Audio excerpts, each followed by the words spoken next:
the things that will lead to deportation, the things that will lead to free flights back to your country is if you go This one, prostitution.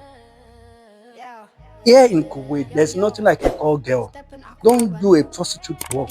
It's not allowed. It's I want to ask my Nigeria brothers what Kuwait have and they wish their country also they have the same thing. So they are willing to tell us what our government is lacking. forget all the shadows, don't bother to feel opportunity. Okay, what Kuwait has that I think Nigeria should have. Now, first of all, good road network. I think we are lacking good road network in Nigeria. And then secondly, quality healthcare. That is one of the major problems we are facing in Nigeria. Then thirdly, security. I think if these three sectors can be looked into, it will go a very long way. What do you think, brother? I'm still remember my humble self, Adekule Felix. Yeah, brother, you asked a very good question. Now, let me just start from one. I think the most important thing is a good leader.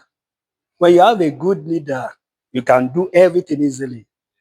Now, this road you are talking about, this health sector you are talking about, and everything, if you have a good government, they are there to care for their citizens. These people, they cared for their citizens because of the good leaders. If they want to do anything, they don't think about themselves, but they think about their followers.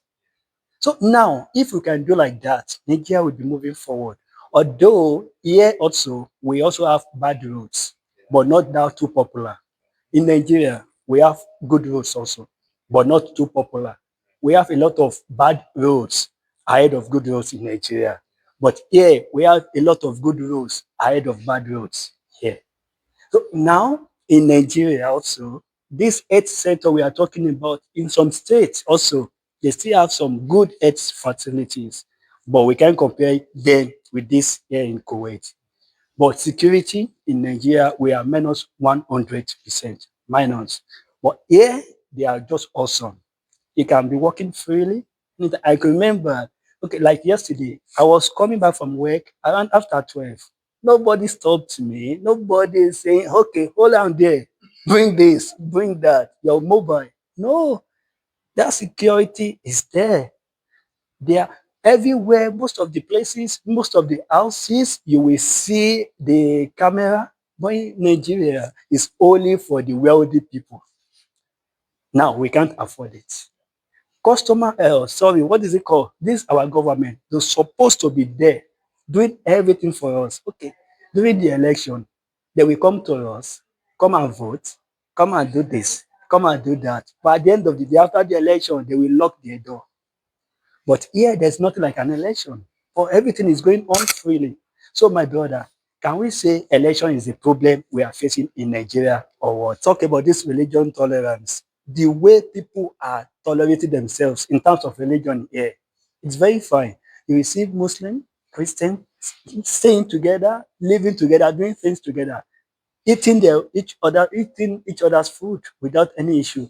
But go to Nigeria, they will be killing themselves. That's why we have this Boko Haram, the ISWAP, also things like that. We have to be tolerating ourselves in terms of religions. According to my lovely scholar, he said religion is the opium of the masses. So, but now I can see that in Nigeria, they are changing things. We're supposed to be tolerating one another. So, thank you. What Nigeria have and they wish Kuwait have. Oga, let's go. Okay, one of the things we have in Nigeria that I wished we should have in Kuwait is a nightlife, my brother. Hmm? Like they say, no worker, no play makes Jack a dull boy. After the daily stress, there should be a nightclub where you go, relax, chill, drink, listen to music, so that you can flush away the stress of the week. So aside that, now when you then I think Kuwait should look into importation of our local food.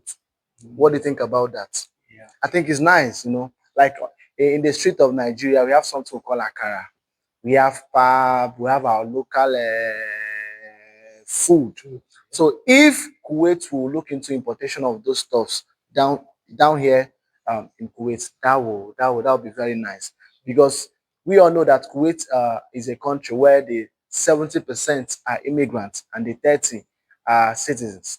So if importing those food for us, uh, my brother, that would be very nice. More of African stores where we can get those our local food.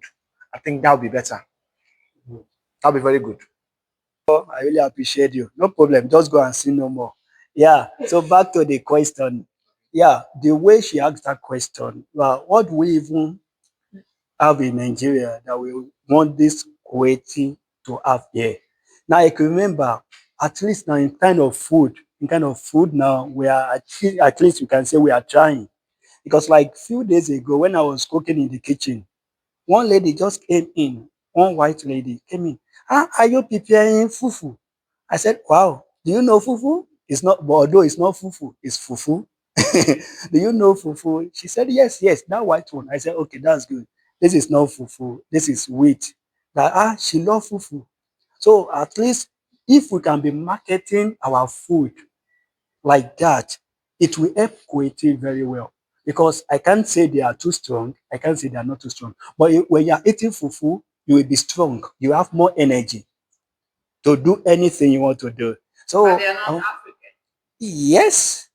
So, but when they can be importing it, sending it from Nigeria, we have our experts in Nigeria. They should just try and make a good connection, open a talk with our government. They are open. That, okay, now in agricultural sector, okay, see, they said you have one food in your country that gives more energy. What's the name of that food? Okay, fufu. Fufu, pardon yam. Okay. How can we be importing bitter leaf also? Yeah, good. How can we be importing those food to our country so that our people can be having more energy? And it's fine. So it will help them, it will help Nigeria in terms of agriculture, in terms of finance, all they have a good collaboration. And that thing will be helping us the more. We call it a diplomatic expansion. Thank you. The things that will lead to deportation, the things that will lead to free flights back to your country is if you go against the law of the country. You see the laws of the country, I would advise you to abide by it. If you go against the law of the country, fiam, free deportation, free flight back to your country. That's it. Said that alcohol is illegal in Kuwait. So if you're in Kuwait, stay away from alcohol. In fact, it's nowhere to be found. They say using drugs is illegal in Kuwait, so stay away from it. Then there are so many laws. You can check them out on the internet. So abide by the laws of the country. Period. Thank you, my brother. To now add to what you just said, I will add this one, prostitution. Here in Kuwait, there's nothing like a call girl. Don't do a prostitute work. It's not allowed. It's against their law. Kuwait is a Muslim country. If you want to enjoy yourself in Kuwait, abide with their rules and regulations. How can you leave your Nigeria, your country, or any part of your country and and come to Kuwait and finding yourself in prostitution? It's not allowed. They say they don't like it. Don't do it. Selling of drugs, child trafficking, they go against it. It's against their law. When you want to enjoy yourself, do away with all those things and you'll be enjoying it. You'll be living fine. Don't cause trouble. Abide with their laws, their rules and regulations. They stated everything clearly before you even come here to this land. They will tell you, don't sell drug, don't drink alcohol, don't do any bad thing, prostitution, 419ers. So they go against everything. From there, if you can just try and abide with their rules and their regulations, you don't have any issue. You won't have any issue. And stay legally. Once you are legally stayed here, you don't have any issue. Thank you. In general, what advice will you give to people who are willing to come to Kuwait to work or to, how will I say, just visit Kuwait? I mean, tourism or something like that. What are the advice you have to give them? Sincerely, without fear or favor, I would advise anybody that is in search of a greener pasture to to go to Europe. But if you're looking for where to start your traveling life, have a traveling history, is vegging your passports, then you're welcome to Kuwait. Thank you so much for that wonderful advice, my brother.